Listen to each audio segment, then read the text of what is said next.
మేము అందరి సమక్షంలో మ్యారేజ్ చేసుకుంటాము.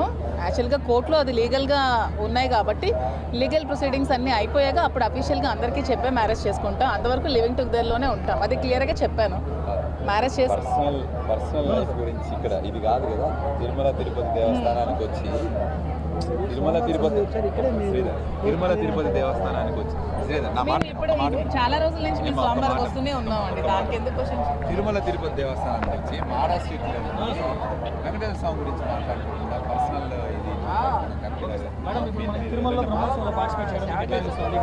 నేను యాక్చువల్గా ఎప్పుడు బ్రహ్మోత్సవాలకి నేను అటెండ్ అవుతూ ఉంటానండి. ఎవ్రీ ఇయర్ బ్రహ్మోత్సవాలకి నేను వస్తూ ఉంటాను. లాస్ట్ ఇయర్ కూడా వచ్చాను, బిఫోర్ లాస్ట్ ఇయర్ కూడా వచ్చాను. నాకు టీం ఉన్నప్పుడు కూడా నేను వచ్చి ప్రోగ్రామ్స్ అవి ఇప్పించేదాన్ని. ఇయర్ అవ్వలేదు.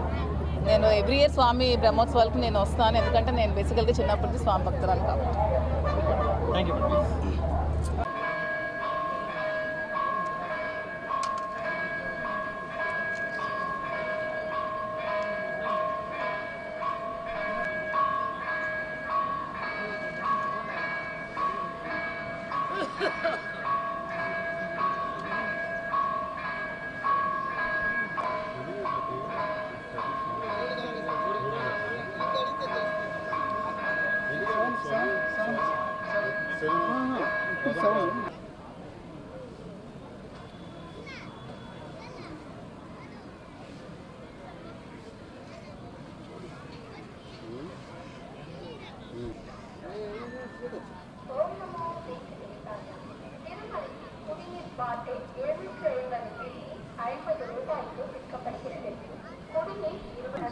ఈరోజు బ్రహ్మోత్సవాల సందర్భంగా శ్రీ శ్రీ శ్రీ వెంకటేశ్వర స్వామివారి బ్రహ్మోత్సవాలు మరి 4 వైపులా కూడా మాడవీధుల్లో బ్రహ్మాండంగా మరికొద్ది నిమిషాల్లో స్వామివారి తాలూకా రథాలు రాబోతున్నాయి.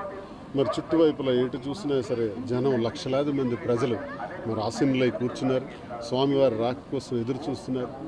నేను కూడా ఈరోజు ఈ బ్రహ్మోత్సవాల సందర్భంగా ఇలా ప్రజల మధ్య కూర్చొని ప్రజలందరి సమక్షంలో భక్తులందరి సమక్షంలో స్వామివారిని కళ్ళారా చూడాలి, ఆ వెంకటేశ్వరుని తాలూకా వైభవాన్ని కళ్ళారా చూడాలని అత్యంతమైనటువంటి ఆశతో వచ్చాను.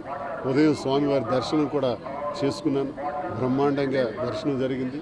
నేను ఒకటే కోరుకుంటున్నాను, బ్రహ్మోత్సవాల సందర్భంగా స్వామివారు ఈ భూమి మీద ఉండేటటువంటి సకల జనులకి, ప్రతి జీవరాశికి, ప్రతి ప్రాణికోటికి కూడా స్వామివారి ఆశీస్సులు ఉండాలని, ఆయురారోగ్యాలతో అష్టైశ్వర్యాలతో ప్రజలందరూ సంతోషంగా ఉండాలని, మరి దేశానికి, ఈ ప్రాంతానికి, ఈ ప్రపంచంలో ప్రతి ఒక్క ప్రాంతంలో కూడా స్వామివారి తాలూకా ఆశీస్సులు ఉంటాయి. కోటాను కోట్ల మంది భక్తులు వారి కోసం ఎప్పుడు ఎదురు చూస్తున్నటువంటి సందర్భం. ఈ గొప్ప బ్రహ్మోత్సవాల కోసం కోటాను కోట్లు ఈరోజు టీవీల్లోనూ ఛానల్స్లోనూ ఎంతోమంది చూస్తుంటారు, ఎదురు చూస్తుంటారు. మరి స్వయంగా స్వామివారిని చూస్తే ఆ జీవితమే వేరు, ఆ జీవితం ధన్యమైపోతుందన్నటువంటి సంతోషంతో నేను ఇక్కడికి రావటం జరిగిందని మీ అందరికీ తెలియజేస్తున్నాను.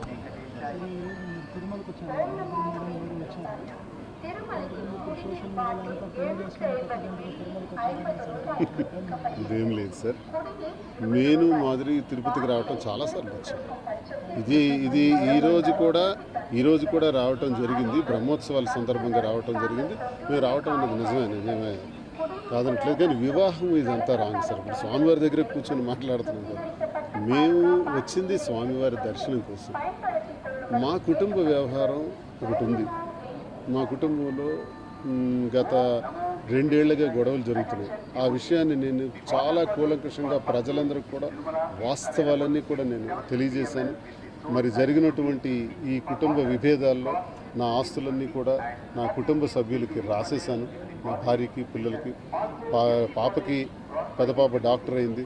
ఆ పాప కూడా వివాహం ఘనంగా చేశాను. రెండో పాప కూడా MBBS పూర్తి చేసుకుంది.